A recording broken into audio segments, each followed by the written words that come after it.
He is a professor of English at Ibn University and chair of the Association of Cultural Ecology and Communication in Morocco. Dr. Achtitah's research focuses on ecological psychology, effect studies, and environmental criticism in literature, areas that are deeply relevant to the discussions we're having today. He has made remarkable contributions to academic scholarship, including editing the proceedings of the First National Environmental Humanities Conference, Perspective from Morocco in 2023. His work is also featured in significant publications such as Current Issues in Environmental Discourse, 2021, Eco-Anxiety and Pandemic Distress, Psychological Perspectives on Resilience and Interconnectedness, Oxford University Press, 2022, and Ecofeminism and Allied Issues, Cambridge Scholars, published in 2024. Dr. Achtitah is an active participant in national and international seminars and conferences, and his insight continues to advance our understanding of the intersection between psychology, literature, and environmental challenges. Please join me in welcoming Dr. Jaouad Achtitah as he presents Apocalyptic Fiction and Contemporary Theory, The Real, Going Beyond Postmodernism, Post-Structuralism, and Deconstruction. Mr. Achtitah, the spotlight is yours. Thank you, Mr. First of all, I would like to thank the organizing committee for this very interesting event, including Ms. Mou, Ms. Amrani, Ms. Rinu Taha, and Mrs. Jaouad. Well, thank you very much for providing us with this opportunity to discuss very interesting issues related to environmental catastrophes, and also related to literary studies, and also related to critical theory. Right, so my speech is basically titled Apocalyptic Fiction and Contemporary Theory, The Real, Going Beyond Postmodernism, Post-Structuralism, and Derrida's Deconstruction. So, the first thing to begin with is apocalyptic fiction history and development. Well, 21st century apocalyptic fiction can be considered an expensive genre with a complex genealogy. Much 21st century fiction is characterized by a certain kind of pre-apocalyptic anxiety narrated by figures who can be readers of the Book of Revelation. So, the first genealogy is the Bible. Or they believe themselves to be living in the last days, such men and women fear that their societies exist on the brink, for better or worse, of an imminent radical change. Contemporary literature displays a continual fascination with the imaginative possibilities of biblical ways of addressing the end. Indeed, for Paul Fett's eschatology, which is the branch of Christian theology dealing with the end of the world, so eschatology is basic, or is the basic root, not just of theology, but also of literary creation. Iterations of Christian apocalyptic, for example, inform the scientific romances of H.G. Wells, especially The Time Machine and The War of the Worlds, two novels, both of which are concerned with the end of the world scenarios. Nevertheless, here the Higgs insightfully traces apocalyptic fiction to the survival of the lineage of Robinson Crusoe archetype. So, according to Higgs, they explore, it means fiction dealing with the apocalypse. Coming from the Vincent archetype, dealing or exploring the predicament of the shipwrecked lone survivor stranded in a familiar world, who goes about salvaging and rebuilding his experience crab by crab. So typically, post-apocalyptic fiction features ragged bands of survivors, demolished urban environments surrounded by depleted countryside, defunct technologies, disparate scavenging, poignant yearning for a lost civilization, often signified by the written word, and extreme violence, including cannibalism, enacted by roving gangs of outlaws. Yet the travails of the post-apocalyptic testimony play out at a planetary scale. The story of the single shipwrecked man who has been transformed into the story of a wrecked world from a Robinson Crusoe. Further, now, a wide range of literary works could be understood in the sense of the apocalypse without complete awareness or intention to be apocalyptic. Or we can call them proto-apocalyptic fiction, for example, taking Aldous Huxley's Brave New World, or taking T.S. Eliot's The Wasteland, or taking Doris Lessing, The Memoirs of a Survivor, or Stephen King, Under the Dome, to name but a few. All these are examples of proto-apocalyptic thinking. So, some critics views a contemporary reading of disaster, loss, and grief apocalyptic fiction with elements of biblical narrative. They also, in radically different ways, address the possibilities of life after the end. These novels have placed in critical conversation both with each other and with the originating biblical narrative. For instance, Cormac McCarthy's The Road, very famous novel. So teams with this biblical allusion. In one flashback sequence, the most significant female character, mother of the boy and wife of the man, urges her historic husband to abandon home by telling him to, I quote, curse God and die. A very precise allusion to the book of Job, the only word spoken by the nameless wife of the righteous man of Uz. McCarthy also draws on a distinctively Trinitarian ثالوث ويسمى في ديانة المسيحية ثالوث.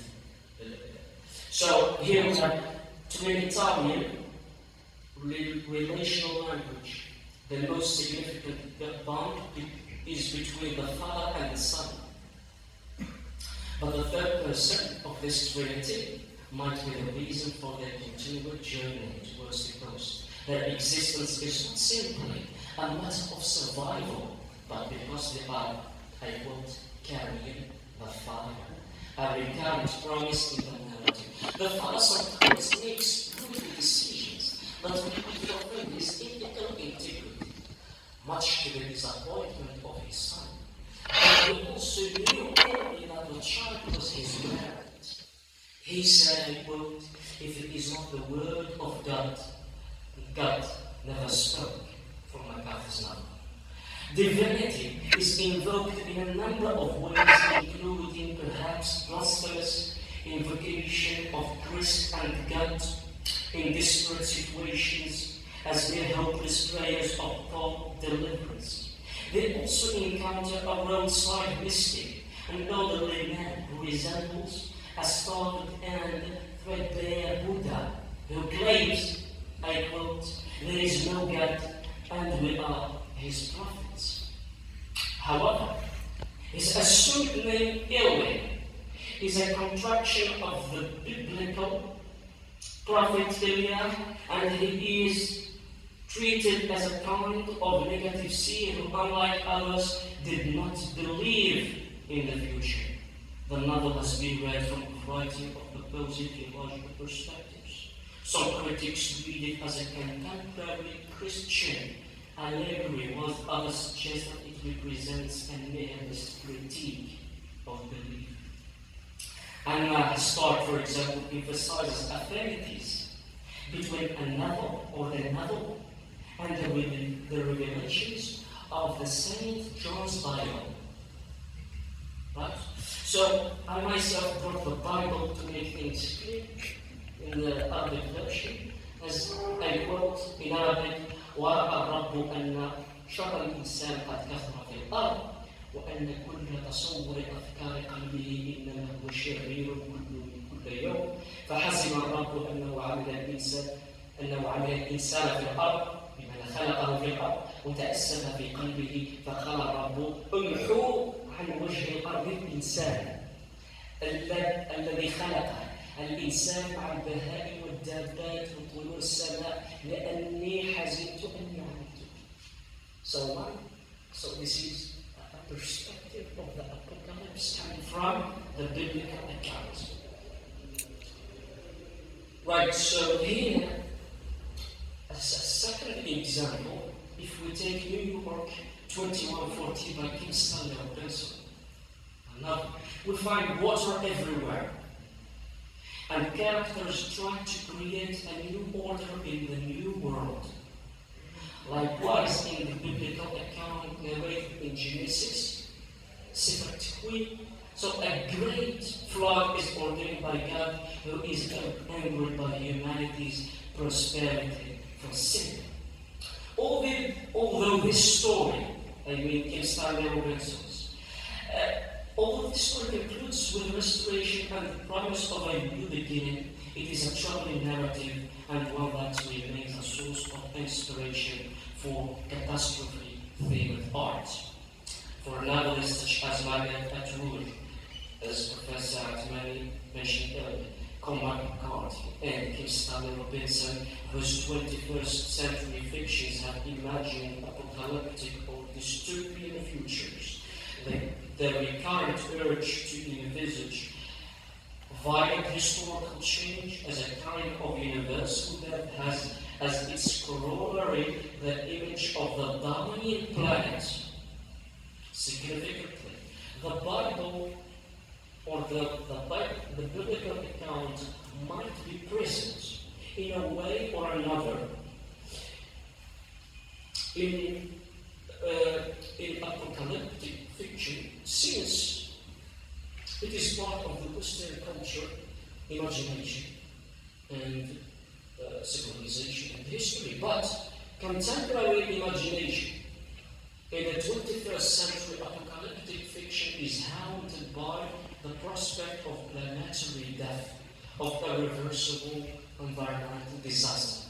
Ice caps will melt, flooding coastal cities, ruined agriculture will perpetuate food shortages, starvation, and the displacement of vast numbers of people. As Adam Texler notes, though critics have been slow to recognize a genre with a rich and urgent recent history, there is now a considerable archive of apocalyptic fiction. Also, in contrast to the nuclear holocaust, characteristic of old war post-apocalyptic fiction, the contemporary apocalyptic fiction is set in the aftermath of environmental catastrophes such as climate change, mass extinctions, energy crises, resource depletion, pollution, and public health disasters such as pandemic diseases and lethal plagues. It describes a shift from one type of man-made planetary destruction to the instantaneous apocalypse of atomic holocaust to another slow apocalypse of environmental catastrophe. That the genre of post-apocalyptic fiction has attracted writers of international standing demonstrates the urgency of these concerns. Both modes of the narrative, here we talk about the modes of the narrative, we'll talk about apocalyptic apocalyptic fiction, we talk about two modes of the narrative, apocalyptic in itself and post-apocalyptic.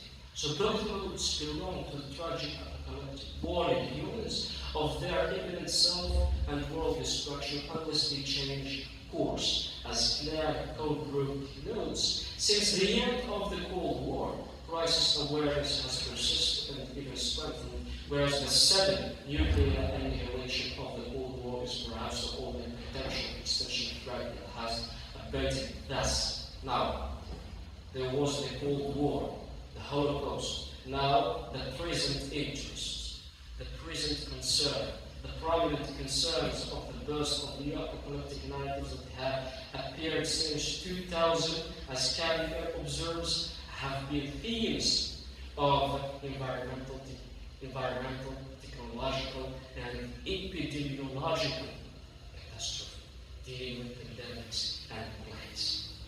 Now we move to the practice of apocalyptic storytelling.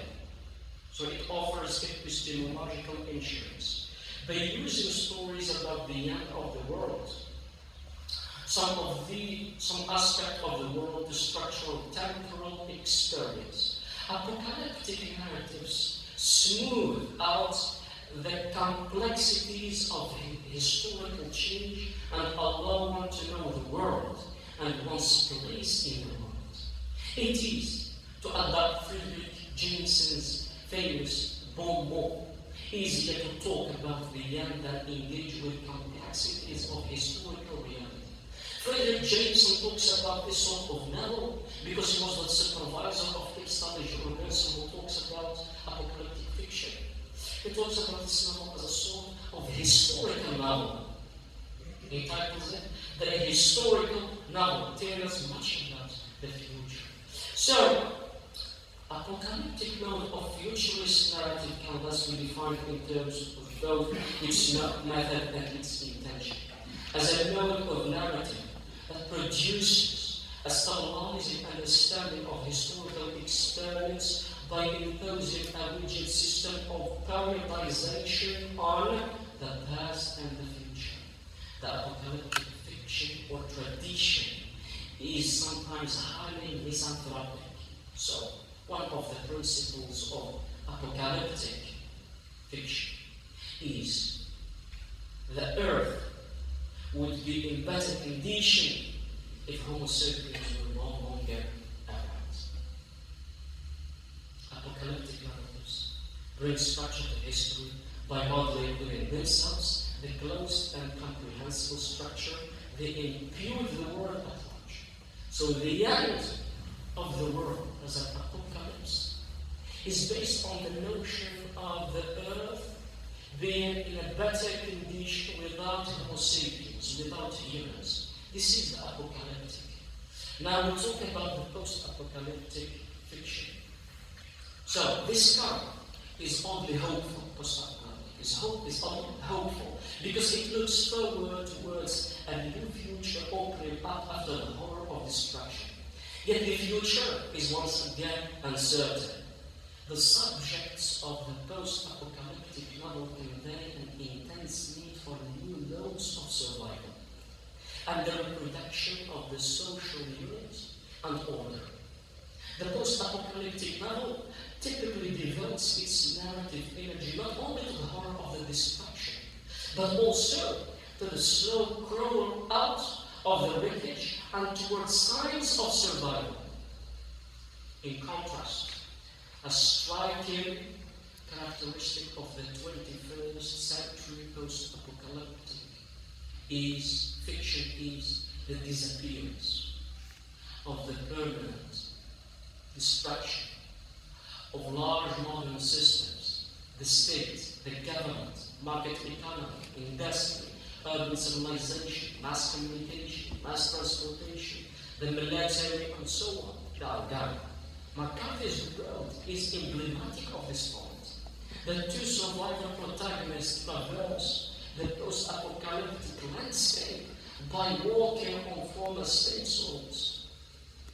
The road is there, but the state has vanished. I quote, "There is not any more states," from McCarthy's line. The two protagonists in McCarthy's The Road live in constant terror of being captured by road agents who keep other humans as livestock to be eaten.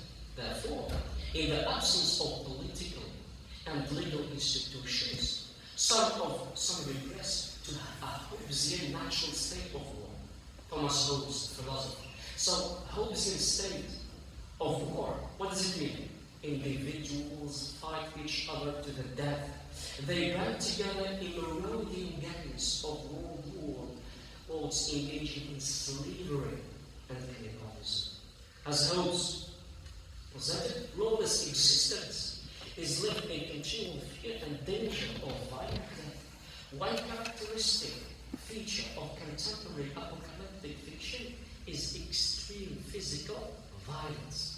The most stressful aspect of the post-apocalyptic world is insecurity for the survivors. Worse than the chance of death from starvation or exposure to it is the risk of violent death, enslavement, and rape at the hands of murderous marauders who have degenerated to savages. Based on this background, post-apocalyptic fiction retains the moral fervor of apocalyptic thinking that divides humans. So at this stage, humans are divided into two types of guys: bad guys and good guys. So the bad guys are damned, and the good guys would be saved. Karen Eyre points out the intense interest of 21st century post-apocalyptic fiction as it is seen in Robinson's New York 2140, specifically in the last chapter titled The Comedy of the Commons. So in Robinson's novel, there is the last chapter was the comedy of the commons. So we have the tragedy of the commons, logically. Now, but here we have the comedy of the commons in the sense that Robinson tries to give a utopian dimension to his apocalyptic fiction. So, in which social unit order is created via sustainable groups and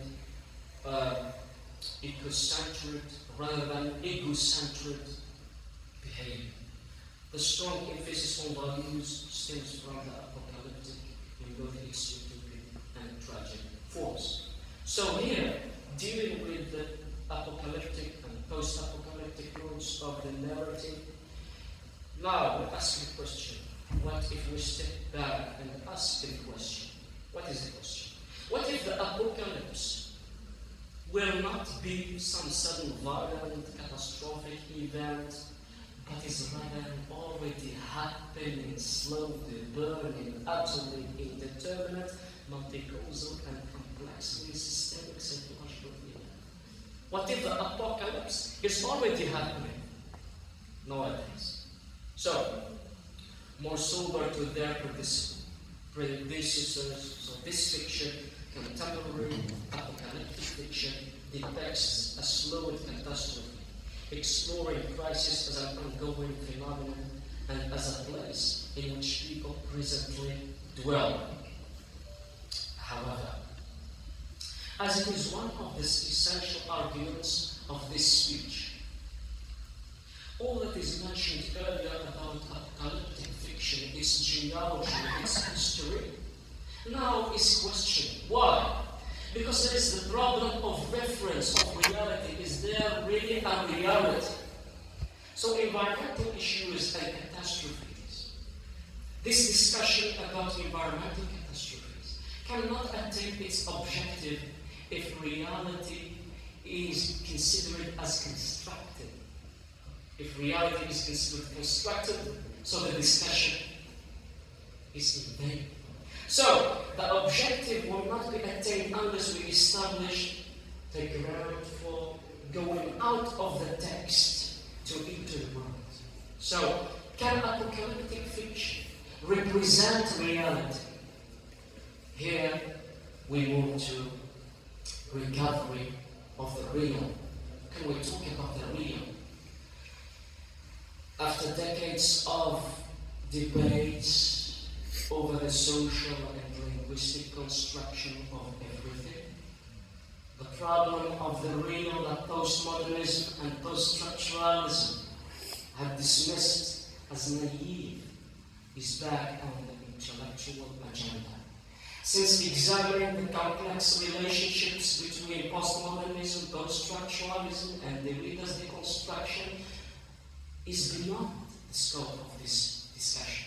I'm not trying to discuss in detail those two things. But the objective, the focus is that postmodernism overlaps with poststructuralism and deconstruction in emphasizing the corrosive effects of language and as a system of meaning, of signification, on referentiality and the real falsely assumed to be outside the world of the text and linguistic construction.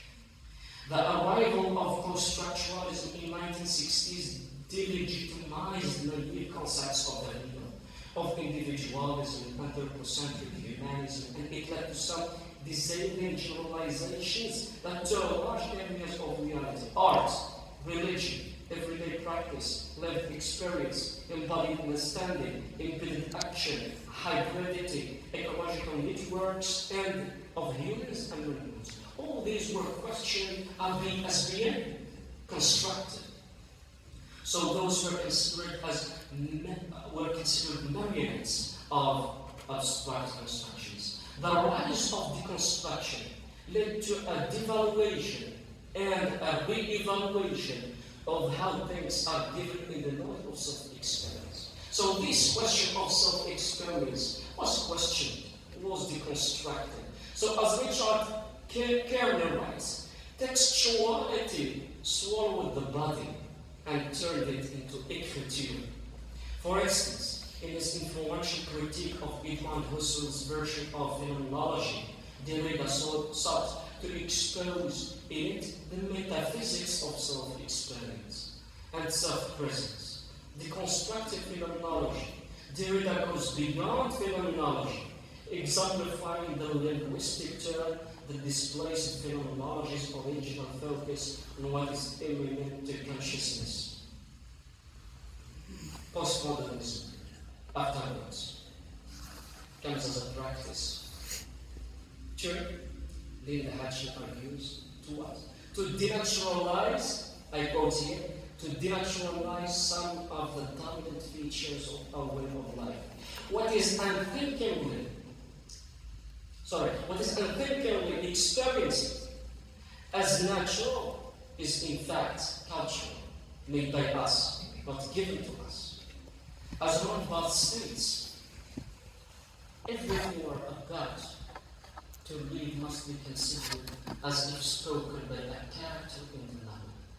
So fiction and the reality overlap. So is there reality?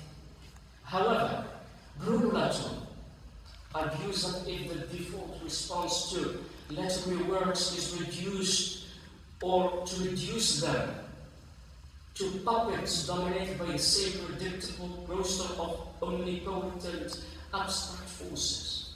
So if literary works or literature is considered as an abstract force, constructed by society, knowledge, power/discourse, so what's the point of analyzing them in the first place?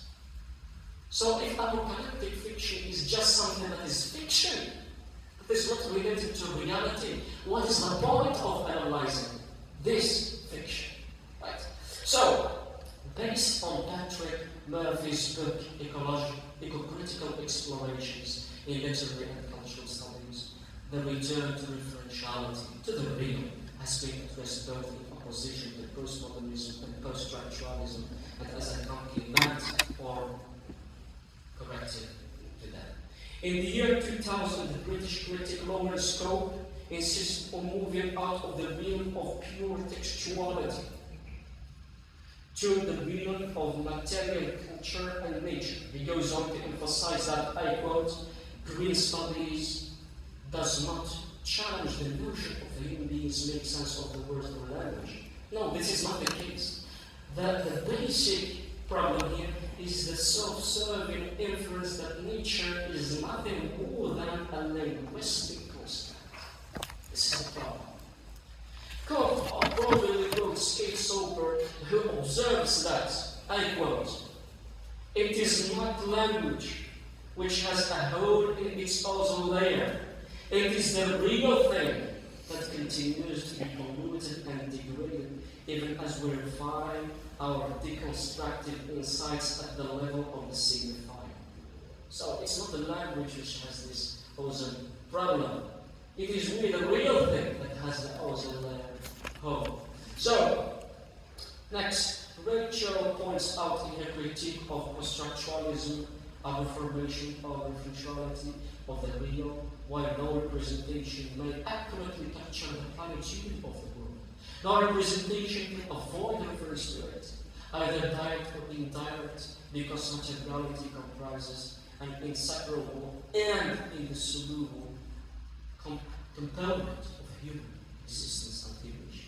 As a result, Cho, in part quoting Johann Fagin, argues that we ought to acknowledge the inevitability of reference, even in the most avant-garde of theoretic undertakings. In 1999, American critic Yuma Sigage developed the most sustained theoretical challenge to emphasis on pure textuality and direct difference, observing that the origin of language itself is to be found in nature, both in the physical production of the sounds and signs of the being that embody language, and in the sensuous engagement of human beings in a world larger than themselves, which he sought to explain. Sigurd develops a theory of référence rather than différence, and homagism that labels an experience. Référence turns the reader's gaze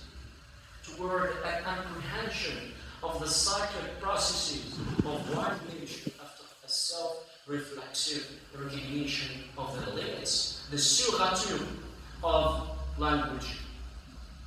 After this two-stage process, a third moment occurs, the moment of atonement with nature, where we can find our trust in some nature's rhythms and cycles, where really nature becomes our text. The origin is nature.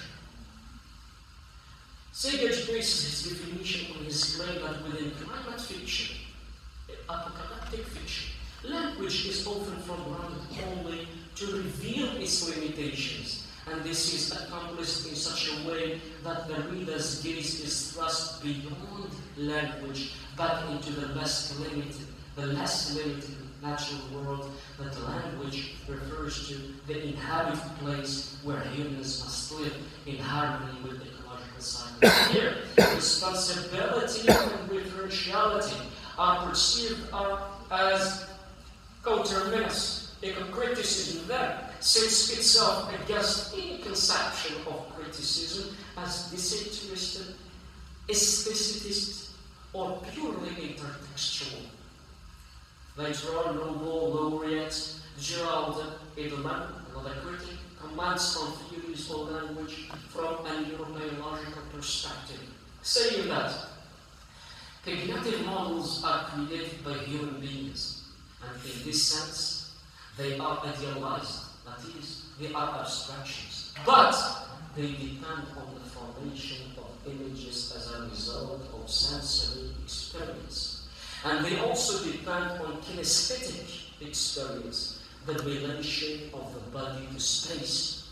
The important thing to grasp is that idealized cognitive models involve conceptual embodiment, that the conceptual embodiment occurs through bodily activities prior to language. So it means that critics and scholars from different branches and disciplines do not go beyond the real. Now, at this point, how can we relate ecology, reality, apocalyptic fiction? Well, we have what we call ecological realism.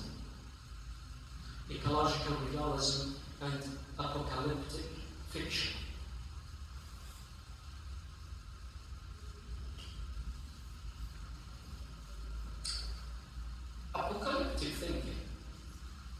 is inherently ontological. It has to do with existence. Not epistemological with knowledge, but ontological.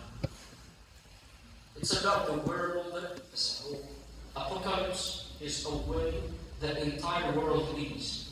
It highlights the Heideggerian from Heidegger point of the primordiality of being over knowledge. To exist is to be, always, already in a world.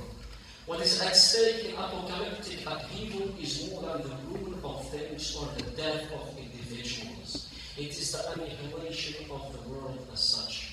In envisioning the destruction of the world, apocalyptic thinking reveals the core essence of the world.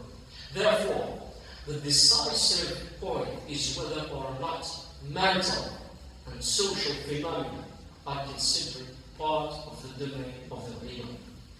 As the effects of climate change have become even more dramatic around the globe, the postmodern sensibility of debunking social constructions and fabricated beliefs has come to seem out of touch.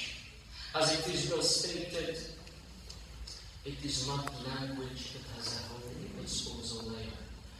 Quentin Mayassu, a critic, declares that, I quote, we are in consciousness or language as in a transparent cage. Everything is outside. It is impossible to get out of it, to get outside of language. But this is an outdated view. This is an outdated view. According to Alvaro inactivist account of the mind, we are not locked up in a prison of our own ideas and sensations. The phenomenon of consciousness, like that of life itself, is a world involving dynamic process. We are already at home in the environment. We are out of our heads.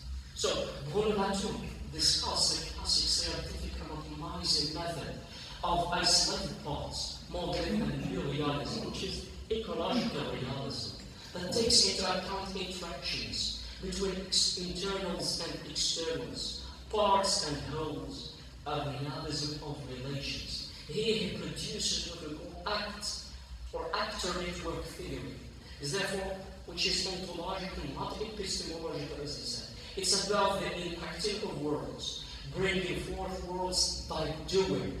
As he explains, tracing an actor network means following an actor or acted, who can be either human or non-human, both things and animals, which can be agents.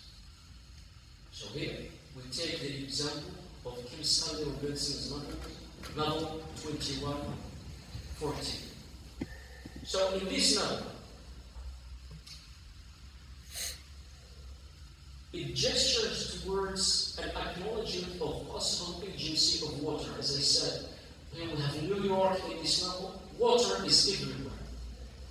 Why continue to reiterate an instrumental relationship with the environment that focuses on processes of appropriation, distribution, and production? Ultimately, there are implications for the implied reader's agency and for their possibilities to take meaningful action to interact with and make changes in their relationship with the water, by examining also how non-human entities are imbued with possessing agency in policy documents and literary narratives foregrounds how much human agency takes shape materially and discursively within complex networks which are human.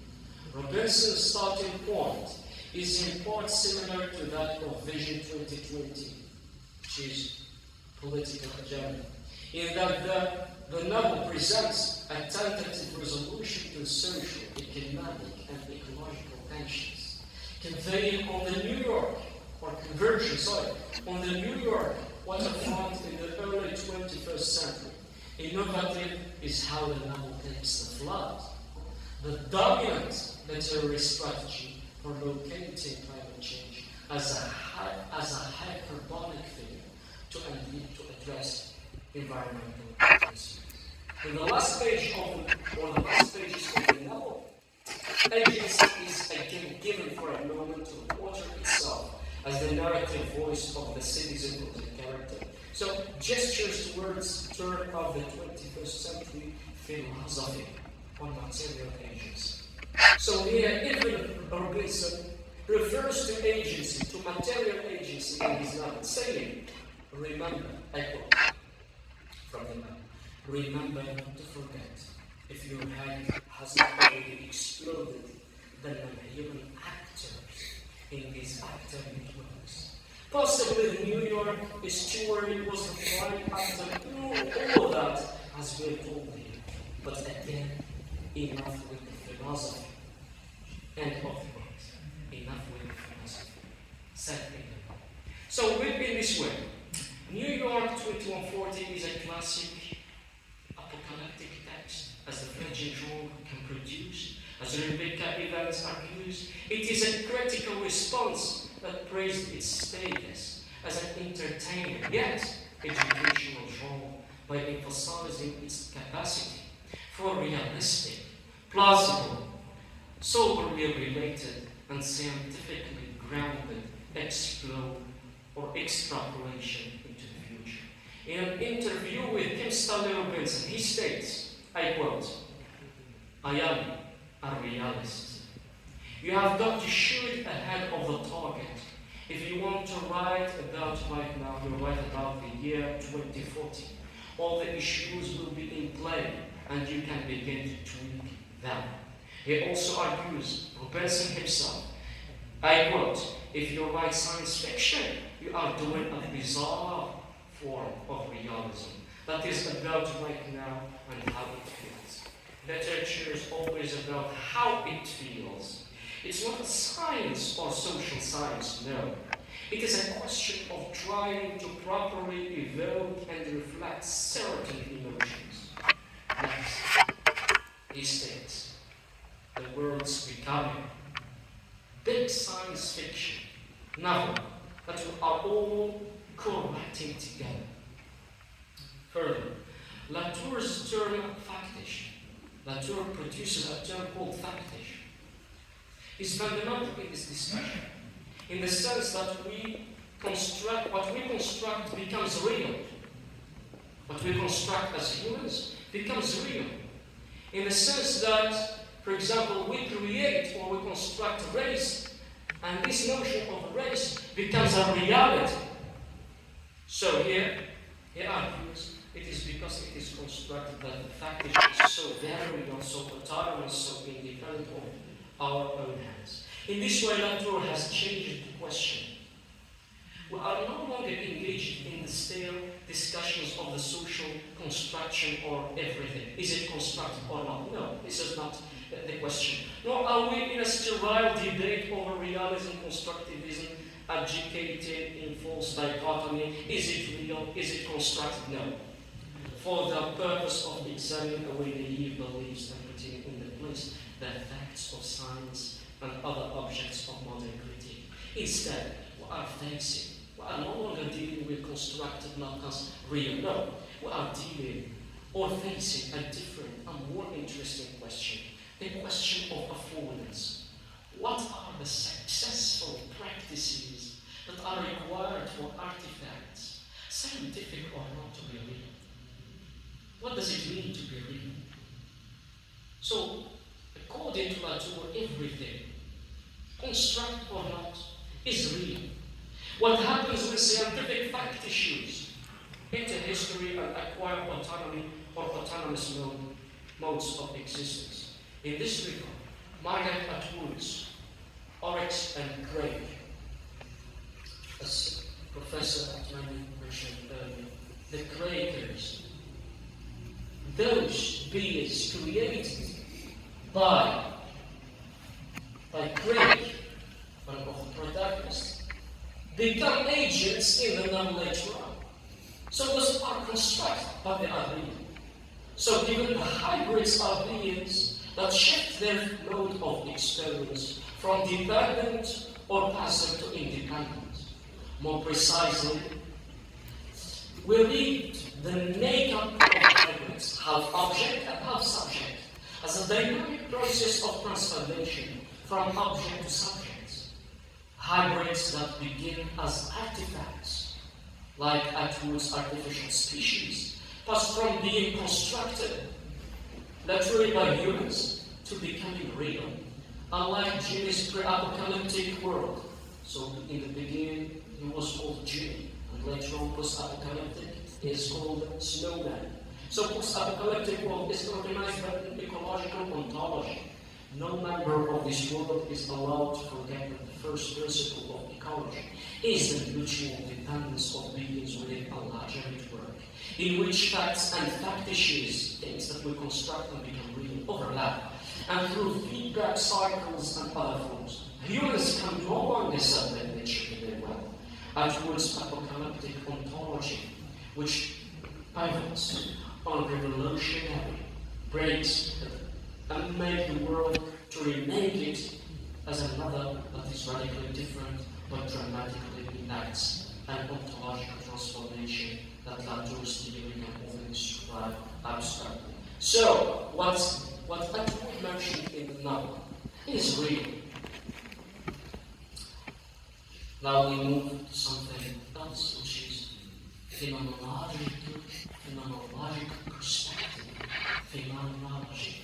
So Humberto Maturana and Francisco Varela argue that the self-world interactions, given the self a phenomenon, that the self is a phenomenon of the world, goes beyond the cellar of representation on the one hand and the characters of solipsism and idealism of power.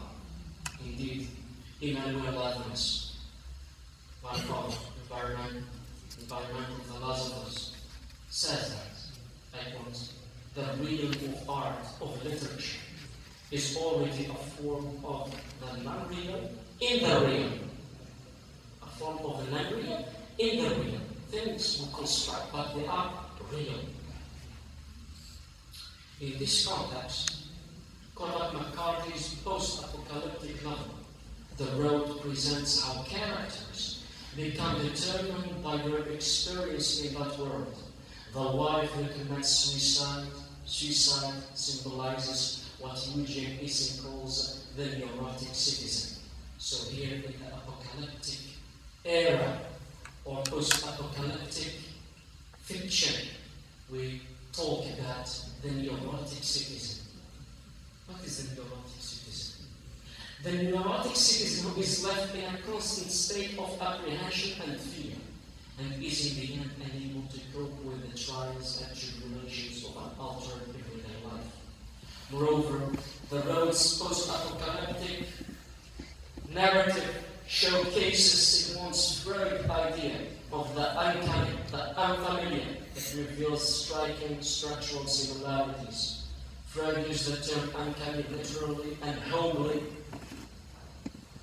Home that is no longer home, to refer to a situation that is strangely familiar, but to which onlookers feel attracted, but by which they are repulsed. To clarify more. So here in this novel, we deal with this question of language and the reality in the novel. Very important. Language, upon which many theories are based in the world, is a phenomenon of the world in itself.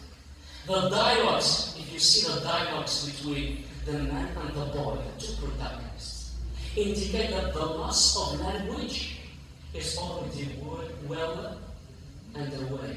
Their conversations are often simply reserved to matters of survival or the present situation, and rarely involve abstract concepts or everyday elements of the old world. The man's thoughts starkly illuminate this loss of language.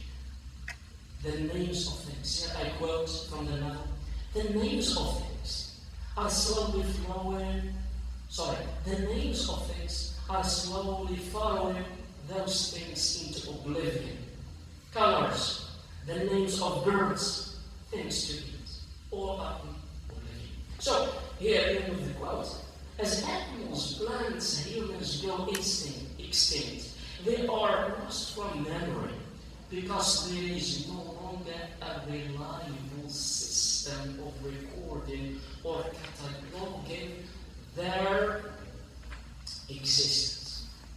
So, this language, because they no longer have a difference in reality, and thus nowhere to transmit a full knowledge of them. When the man finds, this is an example, a very clear example, when the man finds a can of Coke, Coca-Cola, he simply tells the boy that is a trait, rather than explaining the phenomenon of the brand Coca-Cola.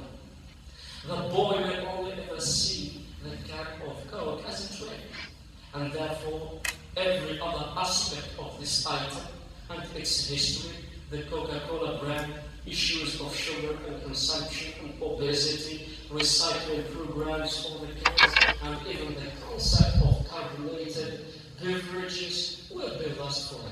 Because they are no longer interesting, right? It's no longer their interest or concern. For what does it matter if the can ends up in a recycling bin or a river when the environment is already beyond saving? So no longer we don't have the elements of the environment. So why care? Why bother explaining things? So language here is totally based on the reality, on the landscape of the post-apocalypse.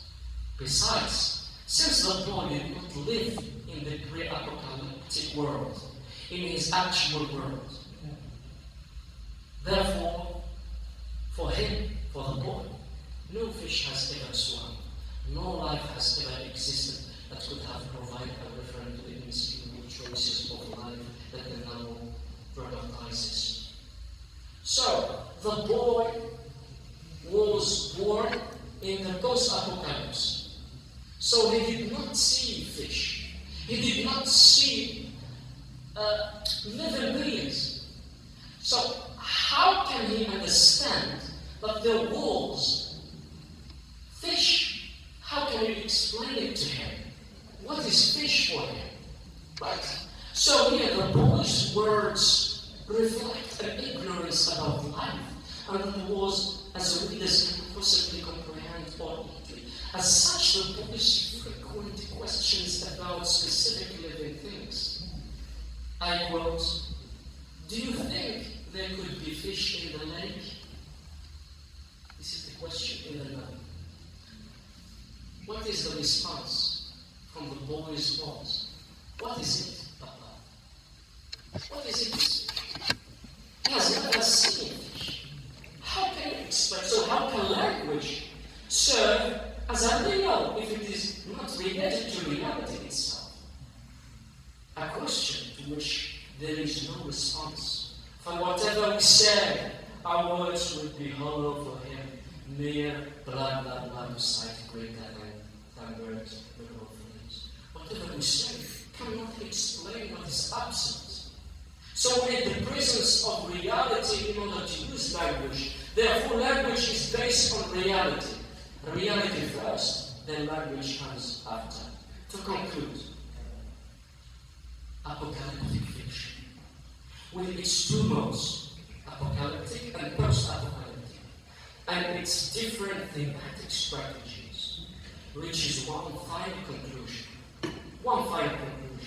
that the natural environment is the agent, the character, the force, name it as you wish, that has the final life decision, and it is real. Once the world is at stake, and your own life is at stake, the real is what matters. So, in King Stanley Robinson's words, enough with the philosophy.